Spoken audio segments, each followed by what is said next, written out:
Hey everybody, this is Joe from the Acceptable Casualties, and today we're going to be doing a tactics video for Imperial Romans, so stick around for a second. We're getting a little more in depth with how we play with these guys on the tabletop.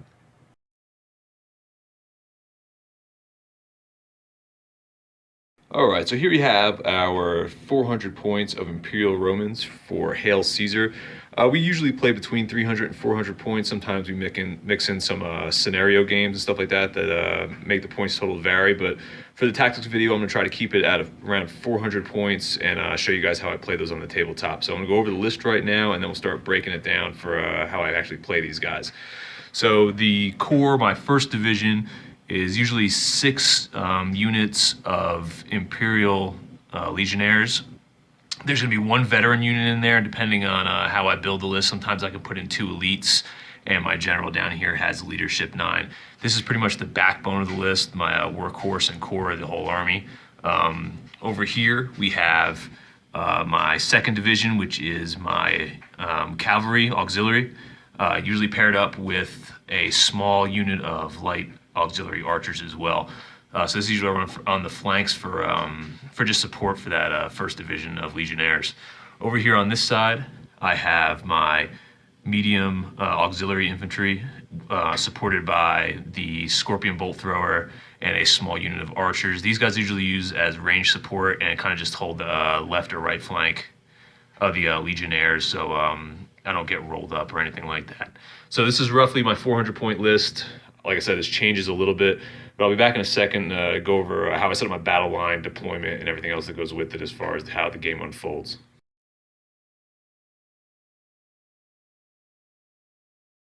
Okay, so we're back with the deployment that I usually use for the Imperial Romans when I actually get to play them. What I'm looking at right now is on the left flank over here. It's usually the auxiliaries lined up on the flank, supported with that gap by the that light infantry, light auxiliary archer unit that's down here. And in the back, I usually throw my scorpion bolt thrower just to give support at long range. There's the general for this unit here. If you guys played Hail Caesar, you guys know the general placement really doesn't matter. I'm just putting it back there, just for simplicity. When I get over to the center part of the line over here, how I like to play my legionnaires is, you see the gold trim right there. I don't know if you guys can pick it up right there, but that's the elite unit. So I like to put together usually 4 units on the front right there, side to side, so they can support each other if they end up getting assaulted by somebody else's infantry division coming across the table, coming down like this. And I like to leave 2 of them, the auxiliaries, I'm sorry, 2 of the legionnaires in that second line back there. I know some people like to do a full line of auxiliaries, but I do like to leave a second line just in case if for some reason one of my guys get beat in combat or taken off the table. It really stops the enemy from being able to position and start to flank the rest of the line, because they'll have to engage the second line before they can engage a unit that's already in combat. So they're great there for support purposes, or actually for support purposes, and also if I wanted to use these guys to possibly loop around and maybe position myself for some flanking attacks with my infantry if things are going well, and just plan that ahead like a turn or 2 in advance. Over here for my cav, this division, I like to keep my archers for this division tight as well to help whittle down anybody who's going to be pushing on the legionnaires over there. It's just a nice support spot for them, as well as the other side that you see over there. Because I can use these guys 18-inch range. They can get some shots off, try to get some morale tests and some wounds on some attacking infantry that'll be coming into this flank.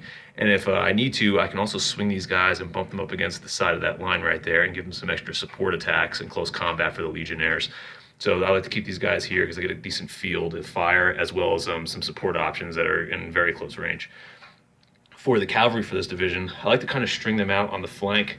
I don't like to push with them too hard. Kind of like to use them as a counter charge option and keep them lined up with the legionnaires and not get overly aggressive with them, because medium cav, they're okay, but they're not fantastic on the table. They actually can get taken out pretty quick by skirmishers, and they really don't do extremely well against other heavy infantry units or heavy cav. So I try to use these guys cautiously and mostly to run down shaken or what do they call it? Well, shaken units or units that are disordered. That was the word I was looking for. So this is kind of how I set up the deployment. I'll be back in a second for my actual tactics that I use on the tabletop.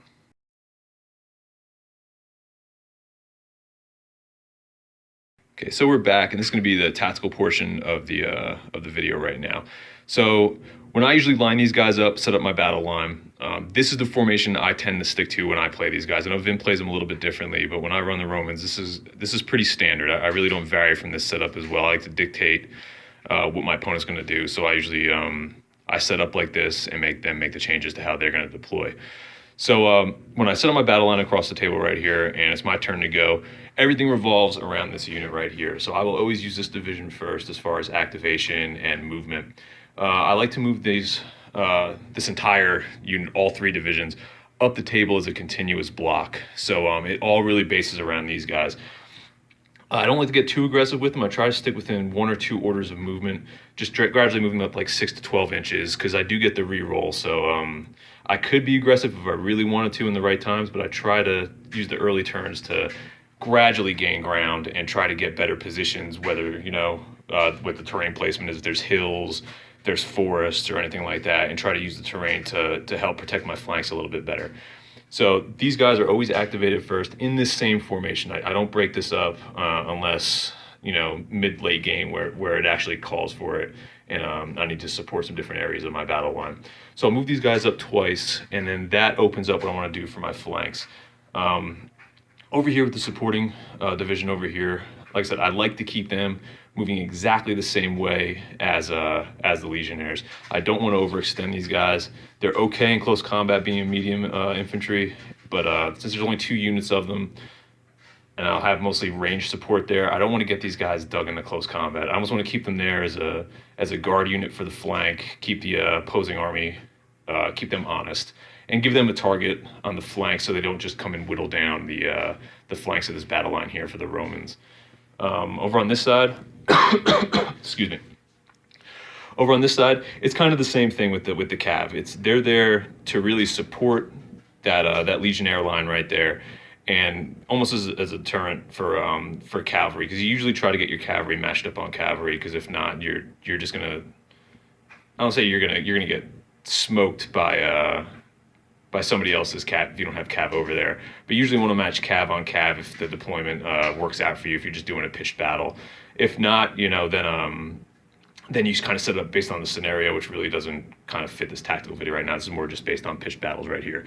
So for my cav, I like to keep them on this flank over here. I also like to keep them working with that battle line on there as far as moving up the table in unison. I don't want to overextend these guys too much as far as pushing them out to the flank, and I don't want to overcommit them up the table that much early in the game as well, because like I said earlier, I like to use these guys to take down shaken and disordered units, or units that have been beaten back in battle that can easily be run down, because once you're able to do that, you can really do some damage on some of the divisions and get them to break off the table. Or when you hit a unit that's shaken or disordered, their battle effectiveness is nowhere near what it used to be. So you gain an advantage. On top of that, when you're charging with cavalry, you get a bonus. So it really works in your favor to wait till some of those units are not in the best shape, and then you'll almost, like I said, you'll just roll a flank if you can get a really good charge off with these guys. So that's how I really think about it as far as the movement of the units. Now, once I get them locked in combat, I'll start over here down here with the Legionnaires. So like I said, I only move these guys up once or twice per turn, and then once I get them locked in combat, if I can get a charge off, like a two move charge off, I will attempt it. But if it's 3 moves, I usually just wait. But like I said, if it's 2 moves, I will attempt that charge to get these guys locked up.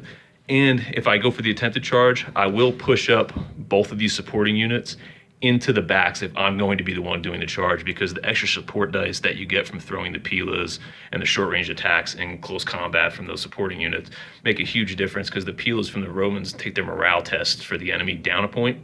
So just throwing the extra dice with that morale penalty, plus since I'm heavy infantry, I have a better save, I'm most likely going to win that charge, the combat on that charge, and you can really devastate somebody's line. Usually you're going to at least shake somebody if you get a really good charge off.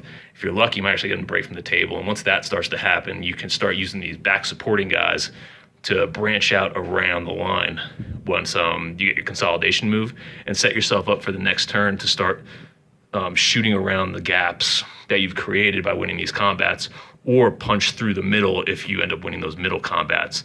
So these guys are really nice to have there to exploit the holes in the enemy line by turn 3 and 4 after you've initially won your combats. What I like to do with the auxiliaries at that point is, like I said earlier, use the scorpion bolt thrower and the archers right here to kind of support that middle part of the table, because that's the key, I think, when I play, is the legionnaires can hold their own, but the faster you destroy the middle part of the table, you can really just make this a game of not 6 feet across, but you can really cut down to 2 or 3 feet on the table and push the enemy in to a corner, just wheeling your legionnaires around. So I think winning in the middle of the table is key for the Romans, because they don't have a lot of mobility, so you want to kind of make the table smaller if you possibly can. So I use my support elements from this division to weaken up whoever the Romans or the legionnaires are lined up against. With the auxiliaries, I don't push these guys into combat at all. I try to keep them there just as a fresh line to protect the flank and let the legionnaires do a lot of the work. Now, if I'm facing off against skirmishers or maybe some light infantry or something like that, maybe I'll push these guys a little bit harder, but usually I just like to keep them as a battle line there to hold the flank and keep the flank secure so legionnaires can do a bulk of the work. Back over here to the cav. Same thing on this side. Like I said, I like to use these guys, like I mentioned earlier, to whittle down the middle of the table and kind of make the job easier for the legionnaires. And the cav, I like to hold here. Like I said, I like to push up. I only want to really charge if I'm facing off against skirmisher units that I can get off the table, because skirmisher units can really do some damage to this cavalry. So I'll push hard on those if I can get skirmisher units or maybe light infantry or light cav off the table, kind of get them out of the picture, and then use the mobility of this cav to wheel into the side and back parts of the line that would be facing off against my legionnaires. But if I'm facing off against medium cav or anything like that, I'll just keep these guys here to keep that cav honest, because in this game, if cav charges, you can counter charge with this cavalry and answer the call, and you both get the charge bonus, and you're really not at a disadvantage at that point. And if infantry charges you, you can still counter charge and you'll still be at the advantage, although it won't be as strong as an advantage. So I like to keep these guys here just as a more of a threat and more of a mid to late game mop-up unit, unless I'm facing off against skirmishers, and that kind of forces me to put these guys into the mix a little bit sooner than I'd like. But at the same time, if things go well, then I can clear off that side of the table from the skirmisher and light units. So that's kind of how I like to play my Romans in a nutshell. I don't want to go too far into it, but this is what I'm looking at. Like I said, usually a slow plotting force, moving 1 or 2 moves in unison up the table, and it's all really focused around how I move these legionnaires, because if things don't go well and these guys aren't supported well, it's pretty much game over. Auxiliaries are pretty good on the tabletop, but they're not good enough to carry this list. It's all about the legionnaires. So I hope you guys like the tactics video. If you guys got any comments on what you guys think, how I run them, or just some ideas on how you guys run them, because I like to hear that kind of stuff too, because it does help evolve how I play on the table as well. So put all that stuff down in the comments, like, subscribe, all that. If you want to see more, let me know. Like I said, thanks for watching.